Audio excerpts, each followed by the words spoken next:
What a fantastic time to come together, ladies. Like, man, shit is happening, right, in the universe. I think that we can all feel this. There is a reason why we are all on this call today, because we are being called. We as women are being called to the forefront. And what I am seeing at the moment is an opening of a portal of potentiality like never, ever before. And we have to choose to cross the threshold. I spent the last 4 months, 5 months of 2025 doing research. And that research for me was what is going on for women at the moment. So much going on for women over 40 at the moment. So many women's either at that space of the quiet quake, where we still have everything going on the outside, but on the inside, it's just that, man, there has to be more to life than this. And for other women who have ignored the quiet quake for long enough, the universe has taken the rug and gone whoosh, and pulled it right out from under them.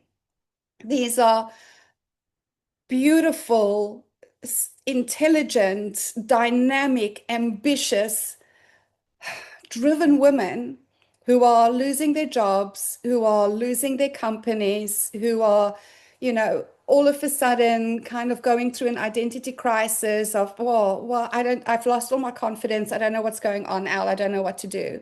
And they're in survival mode, right? And all of this is because we are being invited to cross the threshold. There's no coincidence that this call happened just before the end of the year of the snake, before we go into the year of the fire horse, ladies. Because the year of the snake is about shedding. It's about shedding everything that does not belong anymore. And it's also about shedding identities that does not serve us anymore. Now, I wanted to speak a little bit into this for a couple of reasons. A lot of the work that I'm doing at the moment is to help women to reimagine who they are in this world and what is possible for them. And what I am noticing is that there is a death of identity that needs to take place in order for you to be the woman that you were really born to be. But we're funny about death, aren't we? We like conditioned to believe that death is a bad thing. And oh my God, I cannot kill. I cannot kill myself. I cannot kill this identity. What does that even say about me as a woman? But what is death really? Death is nothing more than an evolution from what is in this reality back into divine consciousness, back into divinity. That is really what death is, if we think about it. So when we talk about the death of an identity and understanding that an identity is a frequency operating in consciousness. So there's two dominant frequencies at play at the moment. There's fear frequency and fear consciousness, and there's divine consciousness or love consciousness. Those are the two main players in our world right now. We are conditioned in fear consciousness, and we are conditioned in fear identities. And man, is it rife at the moment. Like, consciousness has brought the biggest players on the stage to amplify fear right now in human experience. Like, huge. Every time I don't really watch the news, but when I do catch a glimpse, I'm like, oh my God. Or every time I get on the call with an American woman, I'm like, oh my God, like, what the hell? And how perfect is it all? Because contrast creates desire. Contrast creates desire. The greater the contrast of fear, the greater the desire in humanity for different, for love, for remembrance. And that is why we're standing on the threshold. Because right now you get to decide, Are you going to kill the identity of fear that's operating within you? Or are you going to let it live a little longer? Now, I want to say this to everybody as well. No judgment. No judgment. Oh my God. I have come to discover that all that judgment does is bring suffering into our lives. Like we judge everything and then we suffer in our judgment of it. But when we accept and go, okay, well, this is what it is at the moment. I remove the judgment. I remove the triggers and the hold it has over me. And when I remove the trigger and the hold, I can choose easily and I can calibrate easily, like easily and with fun. So we are seeing this at the moment that consciousness is at a boiling point in fear. And so we as women are being asked to kill the fear identity that's got a hold in us, which means we allow the fear to evolve back to divinity. That's all we're doing. We're literally taking a little piece of consciousness that is fear-based and we're going, poof. And the more of us who do this, the lighter consciousness becomes and the more everybody can raise. So this is the work at the moment. This is the work, is the choice of consciousness and crossing the threshold. So I want to start us with a prayer. And this is from Happier Than God by Neil Donald Walsh. And I'm just going to change it a little bit. Thank you, God. Thank you for this call and this group of women gathered today, and for this life and for the wonder of this moment. Thank you for everything that has ever happened to me, is happening now, and ever will happen. For all of it has produced the perfection of this next breath and the glory of who I am now going to be. Amen. So many years ago, there was a lie born in human consciousness, and that's the lie of separation. The lie that we are separate from God, from our Creator. The lie that we are separate from life. And the lie that we are separate from each other. And in this lie, we found fear. We found, oh my God, I am no longer part of life. I am separate from life. Therefore, I need to survive because there is life and there is God and there is everybody else and here is me. And I need to survive in this environment. And it served us beautifully, right? Because I truly believe that our sole purpose is that we are divinity consciousness, God in human form, evolving God consciousness through our human experience. Because God only experiences success and love and prosperity and all the good things. And without contrast, there can't be evolution for God. So as particles of God, we came to this environment and said, okay, we will go and experience the contrast so that we can evolve consciousness ever more and ever more and ever more. Isn't that amazing? So I just want everybody to just sit with that for a moment and just understand how badass you are.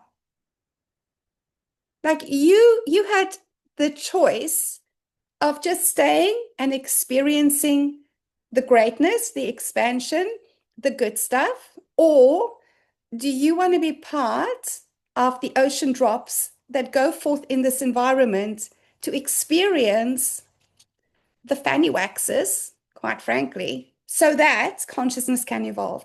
And we all said, yeah, play, oh, I'll do that. I'm in.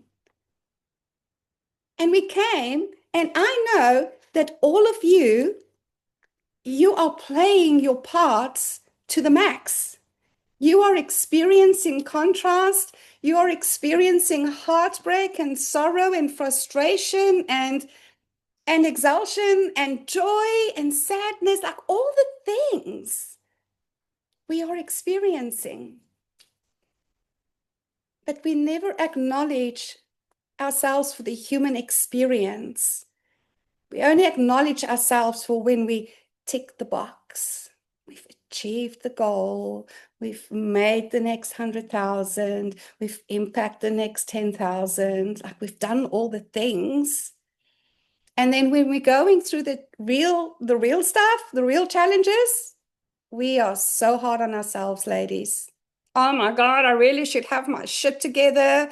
I have to still show up. I still have to create. I still have to be all the things for all of the people. Can't fall apart now. Where's the next pull to pop so I can just fake it till I make it?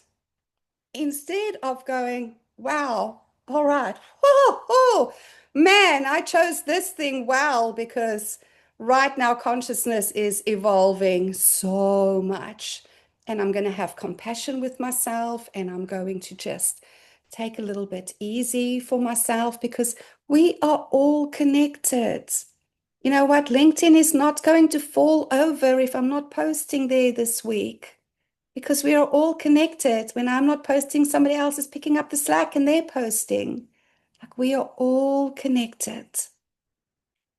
So as we give ourselves permission to remember that we are all connected and that we are one and that we are one with source and we are one with life, then we start having a different look at our life experience as humans. Then we start going, oh, okay. So let's have a look and see what is going on here and how I have been operating.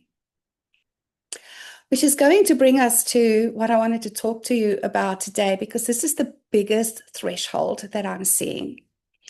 Now, I have been using archetypes for quite a number of years now to understand human behavior and my own psyche. Because archetypes is one of those things that you can't intellectualize it. You feel it, baby. Like this is so deep in consciousness that when I call you a prostitute, your body goes, your body feels it. When I call you a victim, your body feels it, right? And when I call you a queen, an empress, an artist, your body feels it. So archetype work is so incredibly powerful. But what I've also come to realize is because most of the archetype work that we can find online is in old language, most people don't recognize it in themselves. So they go, nah, that's not me. I'm not that. But the archetype that is most prevalent right now for women is that of the high achiever. And she, my darling friends, is an archetype in fear consciousness. Ugh. When I figured this one out, I was a little shitty with life. Like, seriously, I was like, are you all kidding me? Like, I have prided myself on being not just a high achiever in this life, but an overachiever. You guys want to set big goals? Man, I will set those puppies even bigger. I will collapse the time frame for them. I will work my little ass off and I will show you what I can do. Cross the finish line. What's the next thing, baby? There has to be a higher mountain to climb. Come on, we can do this. Let's hustle. You know, even whilst my body was falling apart and I was exhausted on the inside, but I was so pumped with adrenaline and so enjoying the applause from everybody all of the times. Oh, you got another award. Oh, yay, you got to get another this. But there's this thing on the inside that brings about shame as a high achiever. And that is that no matter how much I achieve, I'm not good enough yet. Like there has to be the next thing. Like no matter how hard I work, haven't quite earned my rest yet. So I just need to achieve the next thing and then I can rest a little bit. Oh, I don't know enough yet. Let me just go do another certification, another course, another diploma, another degree, and then I will be good enough to write the book, make the speech, do this, create the business, whatever it is. I just have to learn another little thing, and then I will be able to do this. So the high achiever is the cheekiest bloody fear archetype of all times because it is the one that has women work like mental slaves, never feeling good enough, never feeling enough, never feeling like, yes, baby, I have arrived. And then feeling shame about that. Oh my God, I should be grateful. Oh my God, this should be enough. Oh my God, I should by now be confident and have certainty and have all of the things. So when I started working with this archetype and really understanding what is going on here, I came to the realization that the high achiever archetype is the archetype that has us survive in modern day society in a really, really big way. And yes, we achieve the goals, ladies. I mean, we make shit happen in this archetype. So we're not wanting to make this archetype wrong because that archetype is what got us to where we are. But it's also the archetype that still keeps us separate from God consciousness, from unity consciousness, because it is us against the world. In fact, if you listen to the personal development industry, it's me against me. Like I go stand in front of the mirror, it's you against you, baby. Like you have to be better than what you were yesterday because yesterday was not good enough. You can do better than what you were yesterday. I was like, now, by the way, I have said all this shit as well. Like, I am not saying that I have never prayed and preached this stuff because I was on that tomato box for many, many years, especially with myself. But what if it's not me against me? What if it's me and me? And if I have to be against anything, what if it's me and me against fear consciousness? What if it's me and me against the conditioned thoughts that I have? Because me and me, the human and the being, the human and the soul, the human and God consciousness together, nothing is more powerful than that. And what I came to realize is as I dove into the me and me, I woke up one morning and Soul said, you are the artist and the art. And you are ready to know this. You are the artist and the art. And you are ready to know this. So if you are standing at the threshold, what you are really being asked of is to kill the high achiever identity, to remember your unity, and to become the artist and the art. So what does that even mean? Well, before we go into that, I would like you guys to put in the chat for me. What is the threshold that you feel you're standing at the moment? What is that thing for you? Because this is really powerful. Like we are at the end of the snake year. Like this is where the skin gets shed, ladies, or not. You get to wear that puppy like a two sizes too small jeans for another year if you want to. But what is that threshold for you? I'd love to know.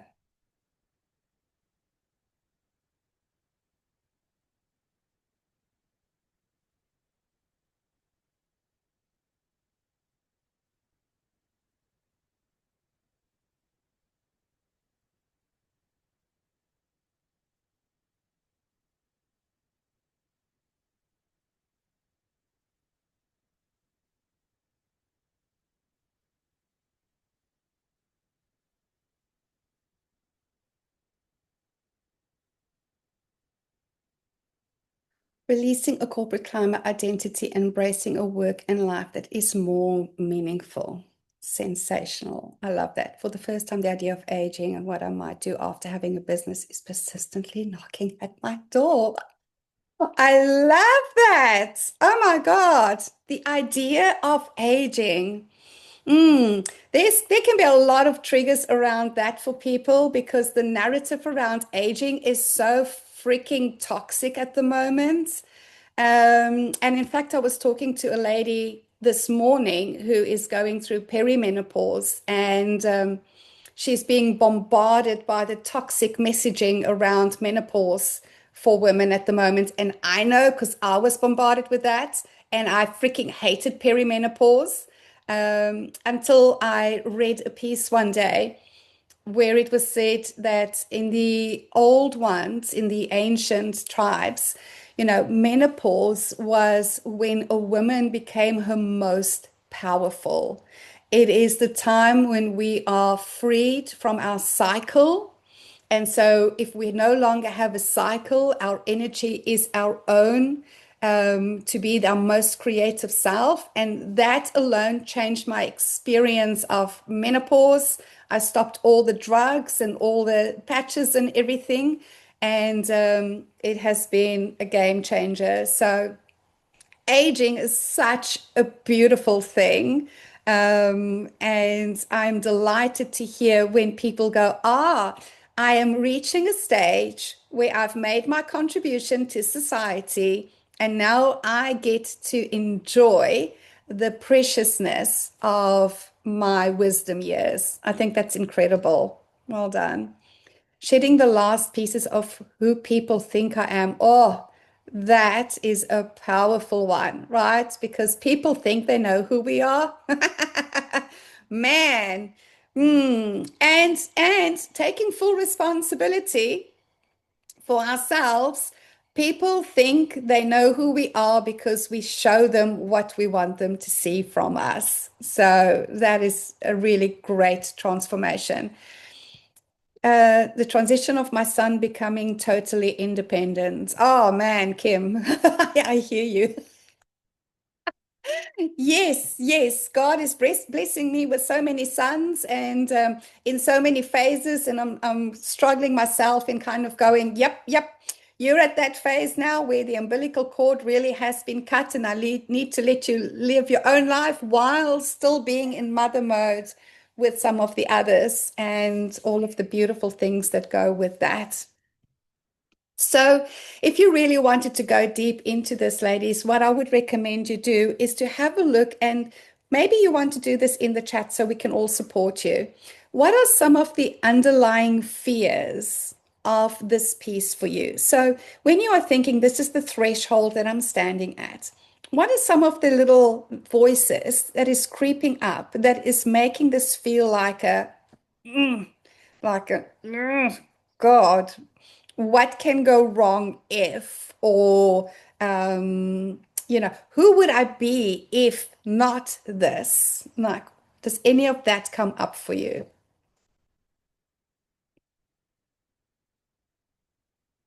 We will know each other. Hmm. Yeah.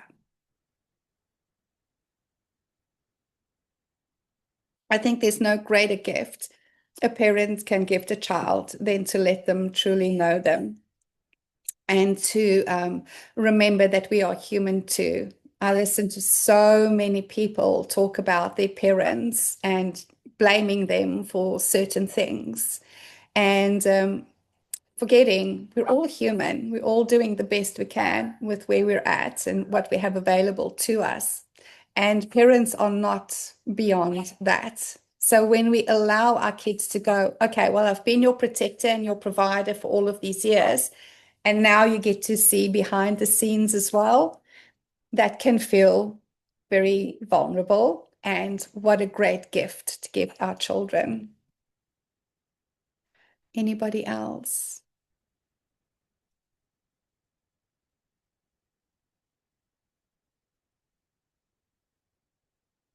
What does that new relationship look like? Yes. Yes. I would play with those words and say, what can that new relationship look like? Because that just opens up the creative juices in so many ways. And who do I get to be in this new relationship?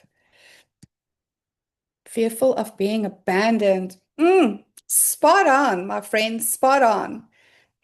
The very first, so I have identified that there's four archetypes in the creative process of life. And the very first archetype is the prostitute in shadow. And her greatest fear is being abandoned. So she abandons herself. Ah, okay, let's go there.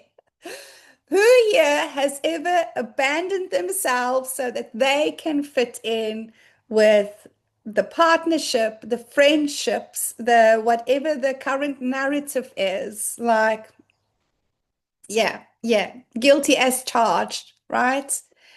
In fact, I'm sure that many of you have heard the story where I was literally running in Joburg one morning training, and this image came to my mind of myself in a coffin in my chest. And in that moment, I had realized that I had literally put myself in a box so that I could be a good wife, so that I could be a good mother, so that my friends would stick it out with me. I was the picture child for self-abandonment for the sake of belonging. And you know what I found out in the end? Like, man, you can cut off every piece of you. You will still not belong to everybody at all times unless you understand that you are always belonging where you are because we are all one. We are all one. We just have all different flavors of bullshit running in the background, which is, I think, a beautiful thing. Will I be content or know how to be content without working the way I always have, trying to get to the next level? Will I have enough money to have the lifestyle I want? Will my kids still respect and admire me if I'm not still moving up in my career? Will they want to spend time with me? Yeah, yeah, that's a lot. That's a lot, right? And you can see why it's got such a grip with you because all of them is will I? Will I? What if you turned those two words around? I will. Will I to I will. And then just read that sentence to yourself again and feel which feels truer to you. Now, when I say truer, ladies, I don't mean which feels like the most comfortable to you, because that's not the most truest, because you are so calibrated, so conditioned, your body is so conditioned on a certain frequency that that will always feel most comfortable. But truer is from a space of divinity, of everything is possible, everything is already done. Oh my God, yes, I've got this. Of course, I've got this. Of course, I'm going to rock this business. Of course, I'm going to rock this lifestyle. Then that is true. That is truer, right? So which is truer for you, the will I or the I will? The feeling that I'm not done doing what I want to do, and the question of will I, like my mother, develop memory issues that make me irrelevant? Oh, whew. I think the word of the day is irrelevant. That will be the word of the day. Because if we really think about everything that we are talking about, ladies, it is, am I relevant?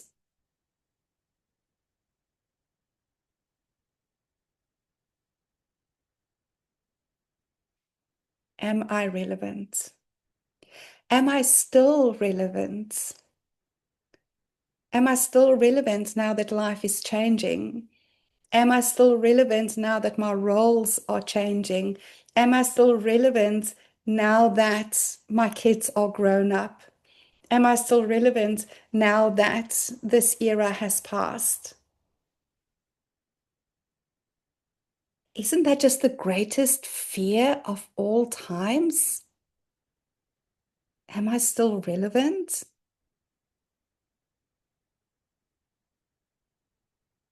And isn't that the greatest lie of all times? That we could possibly be irrelevant?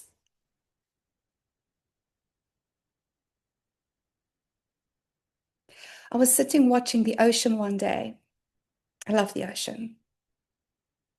And it's after I had just gone bodyboarding. Now, I want to just be clear here. When I say bodyboard, I'm not talking about those Olympians that you see, going out with the flippers and then doing the stuff that the surfers are doing. No, I'm like a child. I only go waist deep in the water and then I run and I jump on my board and all the way out into the sand and I have to pull my panties out of, my costume out of my bottom because it's ridden up. Then I'm laughing and I was just so connected and in the moment and in spirit. And I was sitting and watching it, and I saw the waves come in, and then you see all these drops splattering, and then the wave envelops it and it pulls back again. And I was like, oh. So when I look at the teeny tiny little drops, that little drop is the ocean. So whatever is the ocean is the drop. And the drop always goes back into the ocean. And that's what our human experience is. We are part of the ocean of consciousness that come like a little drop for a fraction of a moment, but still being all that is the ocean, ladies. And then we go back into it.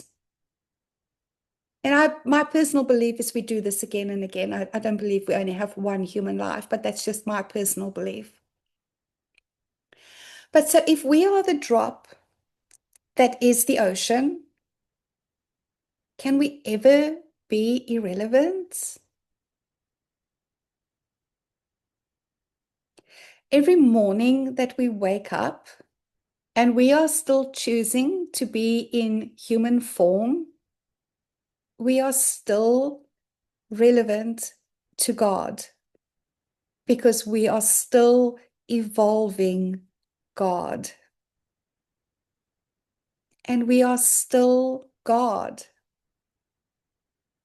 If we lose our memories, my mother-in-law is in a position at the moment where, whew, she has good days, but man, she has bad days that she can't even remember what she said 10 minutes ago. And I took her to go watch Cirque Bonbon this weekend. Oh my God, what a spectacle. It was just so divine. And I looked at her face and she was like a child. She was beaming with delight. And she would look around and she goes, oh my God, this is so magical. Oh my God. And I had a thought, and the thought was, oh, I wonder if she's going to remember this tomorrow. Like, I wonder if she's going to even remember that we came tomorrow. And then I thought, but that doesn't matter. It doesn't matter because I got to give her this experience right now. It's still relevant. Like when she does cross back to pure consciousness, she takes that with her. Like that was a desire that was created in her at some stage in her life. That was a dream come true. Like everything we experience, ladies, is dreams come true from previously in our lives. We just forgot we asked the dream. And so, regardless of memories or if we are showing up in this world the way that we are told we look when we are with it and good and successful and all of the things, man, remember that suffering comes from judgment. Like if you stop judging your human experience, the suffering goes away. If you stop judging the human experience, the suffering goes away. So even if you lose an arm, a leg, your mind, whatever it is that you lose, and you don't judge the losing of it, you don't suffer.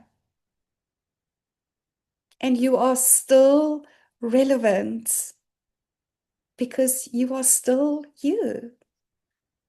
Like, none of us are going to look like this in 20 years from now. I don't want to look like this in 20 years from now because I'm relevant all of the time. But what I've also come to realize is that we are not going all in on our lives, ladies, because we would rather stay safe and belong and relevant for who is in our area at the moment than to be unforgettable and thereby have an unforgettable life experience. And yes, some people might not forget you in a not so nice light. They might go, God, I wish I could forget Elle. Oh, what a pain in the ass bitch that was. But you know what? As long as I was being my authentic self, I don't care if I was a pain in your ass because I was just being me. I am unforgettable, baby.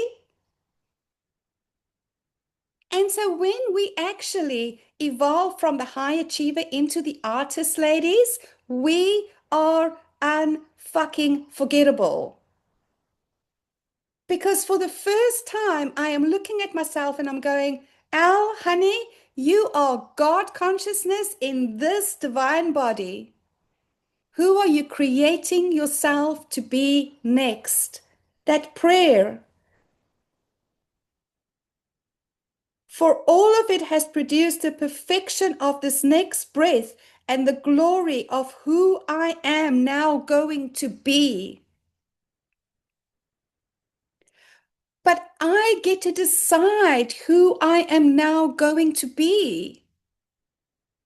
We are so busy and conditioned to what are the goals that you're setting for this year? What is it that you are building next? What is it that you're doing next? What is it that you're making next? Instead of, who the hell are you going to be next? Because when we choose who we are going to be next, life adapts around us to be in harmony with our next identity, to be in harmony with who we choose to be as a woman next. And it is not about what you do, ladies, and it's not about the goals that you want to achieve. It truly is, who am I as an unforgettable woman? And quite frankly, the most person whose opinion matters about my unforgettability is me. And then what is the unforgettable life experience I get to create next and I get to experience next? And it doesn't have to be fireworks and all the stuff. It can be, this for me is an unforgettable experience. The delight that I felt when I saw your names coming into the room, and I didn't see any of you register, by the way. I would have been having little orgasms this morning as I woke up, knowing that I was going to get on this call, but I didn't see you register. So honestly, my ovaries are just standing right now, applauding all of the time in delight because I am so happy. Like this unforgettable call, unforgettable call, because you are some of the most precious women in my life. Even if I don't see you or speak to you for years, it doesn't matter. You each have such a special place in my heart. You are unforgettable to me. You are unforgettable to me, regardless of what you ever go through, regardless of how you ever show up. You are unforgettable, ladies. And so when we cross the threshold and we go, I am no longer available to be a fucking slave to my conditioning of who I have to be as a high achiever. Like I'm not interested in that shit anymore. I am not interested if other people think that I'm a useful part of society. I don't care anymore if people applaud me for the goals that I achieve. Like I don't care about that stuff anymore because what I do care about is that I wake up in the mornings and I go, wow, I am God in human form getting to express as Elle. And how am I going to express today? The focus is always on me now. It is internal focus versus the external focus that we have all been brought up to focus on. So that is the threshold. Like if you can just give yourself some time, and I don't normally do Chinese New Year. It just has been in my consciousness a lot this period for some reason. So I'm paying attention and going, okay, okay, what is the next layer I need to shed? What is it that I decide I am not taking with me in this next period of my life? And I get really honest with it and I stop judging it and I stop criticizing it and I stop holding it at arm's length because we all know what you resist persists. But what is judgment? It is resistance. So if we're judging ourselves, if we're judging the human experience, if we are judging anything that we don't quite like at the moment, that is persisting in our lives. Instead of, okay, I have this fear, bitch, I see you, I acknowledge you, I hear you. Whew, thank you. And what else is available to me? What else is possible for me? What else do I want to experience? That is also a possibility. Because when we focus on the fear, lady, not only does the fear continue to grow, but we are robbing ourselves of this moment, of this magical, magical moment. I was chatting to the ladies in Women Reimagined yesterday. And if you are ever interested in it, this will be my legacy program. It will always be running. We can have a conversation. But we were talking about people having negative conversations. And the one lady's dad, every time he gets on the phone, he's complaining about stuff. And oh, there's a delivery. Hold on.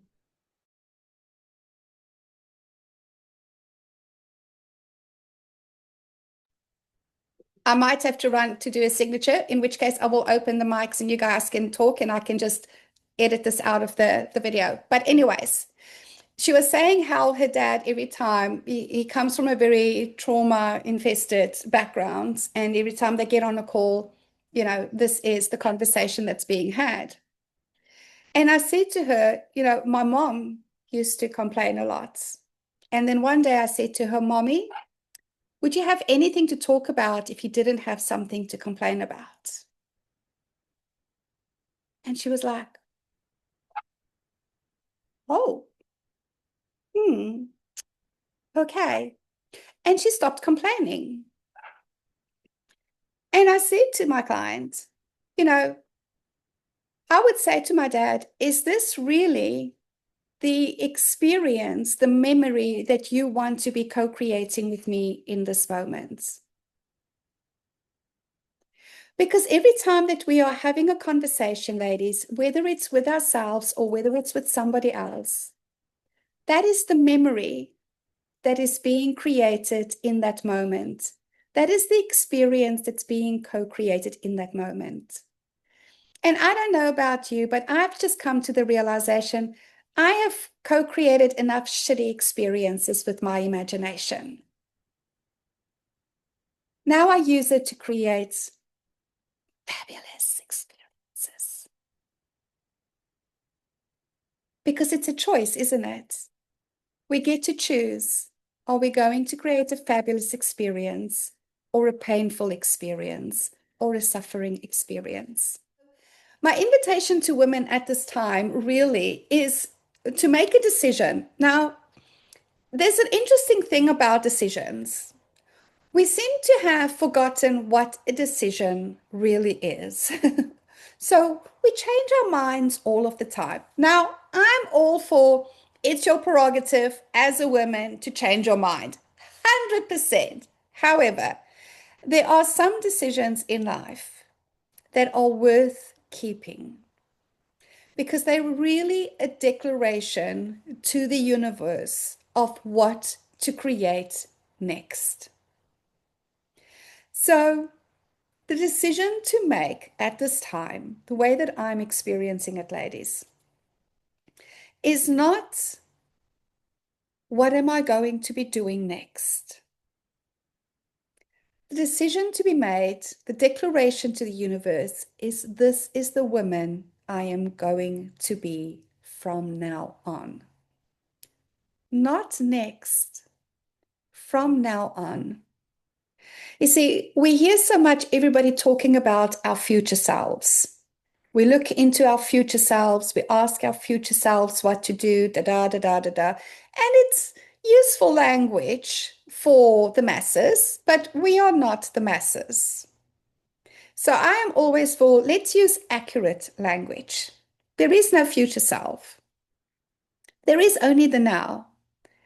Everything is available in the now. All of our creations is already done in the now. It might not be in the 3D now, but it is already created. And so therefore, our future self, as everybody talks about it, is already existing in the now. She is just potentially on a slightly different frequency than where you are currently thinking from, where you are currently viewing life from. So my decision is to always be thinking from my highest evolved mind right now, to be that woman right now, because I already know, wow, okay. So through life, I've had all of these desires. They are all created. I am already this woman, but maybe my behaviors is just a conditioned pattern from an old identity that I have been used to. And have you noticed how the human body, and therefore the human, can get used to the most uncomfortable things? Let's take the G string. Now, when we look at the G string, she ain't comfortable, ladies. We are literally putting a piece of floss in between our butt cheeks. And for the most part, not with the nicest material, and it can be quite itchy, and it can be a little bit too small, in which case you kind of feel like you're walking around with a wedgie all day long. But you wear those puppies for a few weeks, and afterwards you're like, oh, these are so comfortable. You don't even feel like you're wearing anything, because that's how we adapt. So we have all become so comfortable in our high achieving identities. We have all become so comfortable in our prostitute identities, abandoning ourselves so that we can belong somewhere. God, please just let me find a little space where I can feel like I belong. I promise I won't curse anymore. I promise that I won't be a bitch anymore. I promise that I will only do nice things. I promise I will feed the little children in Africa. Like whatever it is, that promise that we make to the universe so that we can be contortionists and change ourselves and just finally find somebody who likes us. Oh, like, know, and trust us. Like, who came up with that shit saying? Instead of going, well, no, actually, it's not comfortable to fit in. Because when I look around, fitting into what is not spectacular, is it? I was listening to the radio this morning, and the guy was going, oh, his friend is going to retire and he's decided he's going to cut back on his life, move into a smaller place so that he can have a smaller mortgage and spend less and stay at home more and stuff so that he can just have an easier life. And no judgment, but I thought to myself, why are we having a conversation of how to make our lives smaller? Instead of going having conversations of making our lives feel more expansive, richer, more abundant. Why are we not having those conversations? Because right now people are scared and so they want to shrink life so they can feel a little safer. I'm going, oh, hell no, bitch. I'm 53 years old. I don't know how much time I've got left on this planet. I don't even know if I have tomorrow on this planet. I am going to be audacious, outrageous, and have the most fucking fun I can have today. Audaciously, unforgettably. I want to make today unforgettable. I have one of my clients have a birthday every day. Every day. And she's doing it with her whole family now.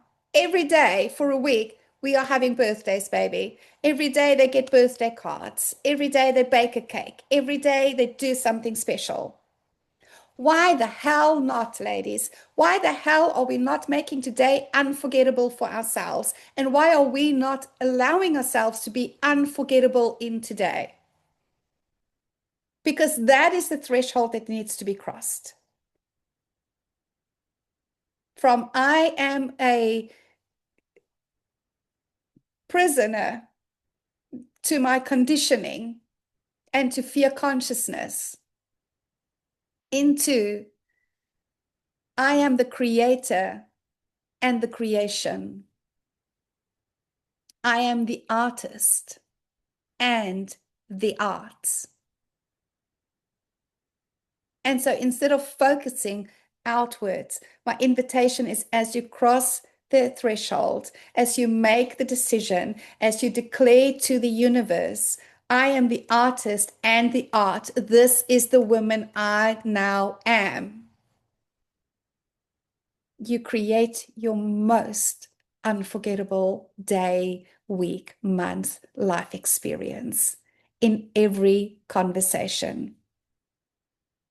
Because, in my opinion, nobody has ever regretted going all in. So will you. I would love to hear from you ladies. What has come up in this conversation? If you want to put it in the chat, that's fine. If you want to come off your microphones and talk through it, that would be great too. What has come up for you? What are you taking away from this? Did I at least trigger you a little bit? Because if I didn't trigger you, what the hell am I doing?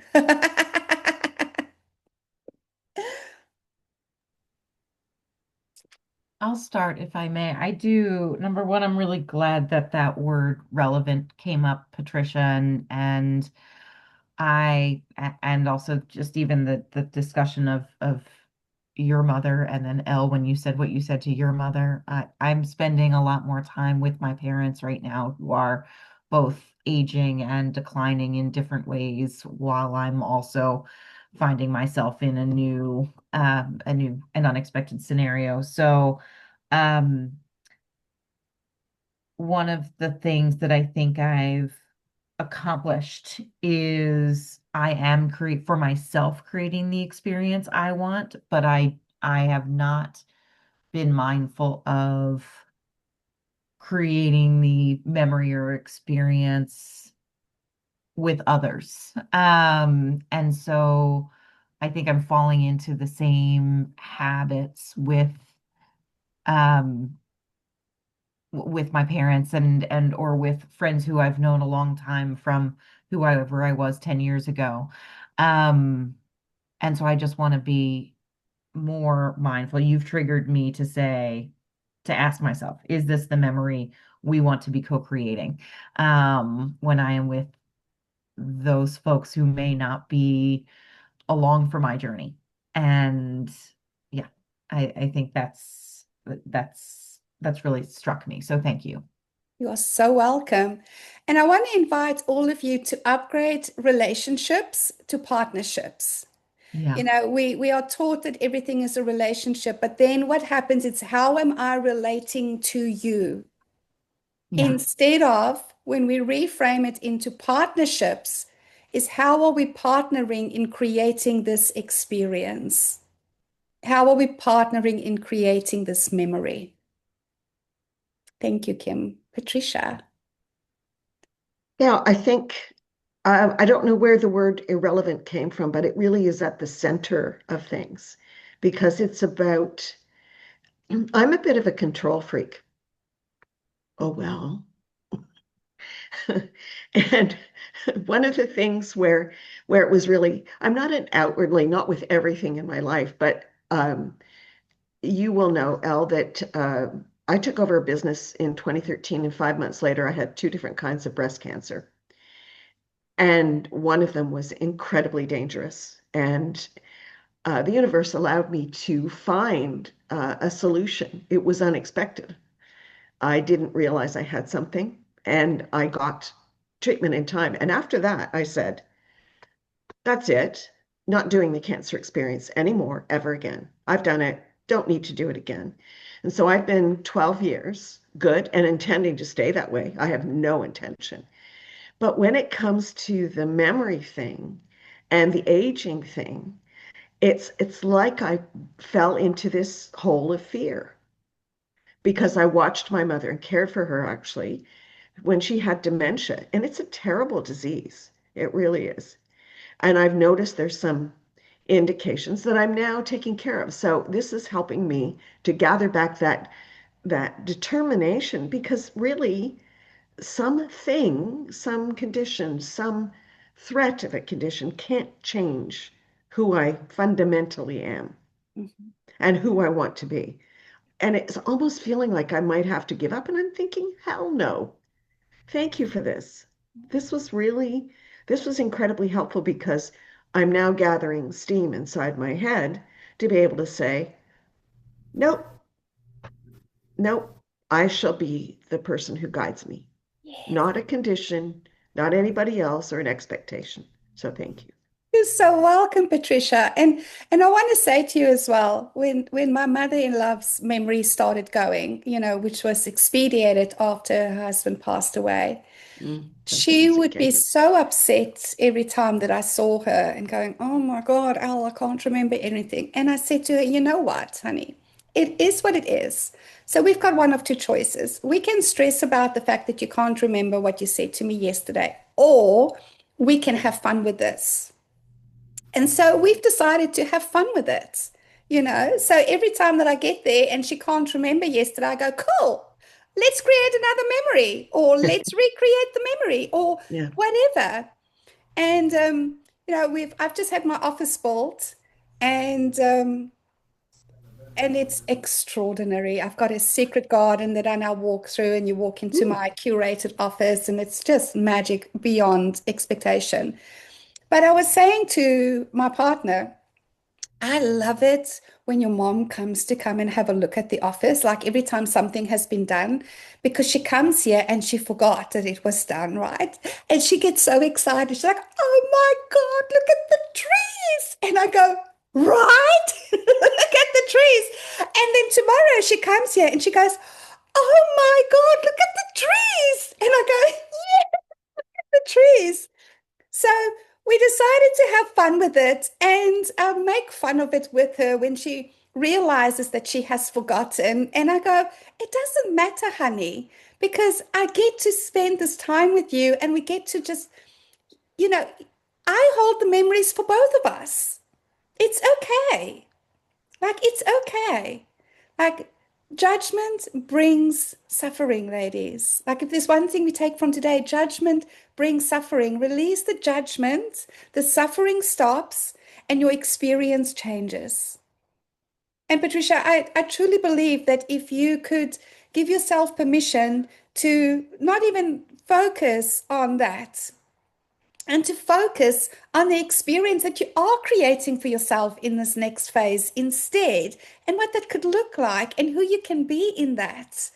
That will be your experience, my friend, because you really are that powerful. But remember, you are the artist and the art. So if the artist is focused on the fear, creating the art in the picture of fear, then that has to be the art. But if the artist goes, no, let's erase that picture. Thank you. Let's just paint over it. Thank you for everything that you've brought to my awareness. Now that I know what I don't want to experience, now I focus on who I want What to I do. experience myself as. Thank you. Absolutely. Absolutely. And that was the secret of recovering, you know, something very serious. It's the secret of building a life and who you are. And I'm just stubborn enough to carry it off, I think. So, Oh, hell yes. I know you yeah, are. I'm pretty Not, stubborn. you're not stubborn enough. You are willful enough. Your will is strong enough. When you talk to my family, sometimes they have other things to say, but they're irrelevant in this conversation, so I'm not going to worry about them. Well done, my friend. Well done. Amy. I am a firm believer of, 3+ decades of heavy seasons have a way of revealing who we truly are. And it's how we stumble through some of those that creates our next. And but it allow and heavy seasons have a way of changing us, but it's to change us to who we are. And when we look at those heavier seasons in that capacity, we learn to live with intention, and we can do it beautifully and gracefully when we shed those last pieces of what people think we should be. Amen to that. And honestly, nobody can ever tell us who we should be, ladies. It is impossible for them. And I'm always thinking that if you are focused on me and telling me who I should be, honey, then you are not focusing on who and who you want to be, because you can only focus on one direction.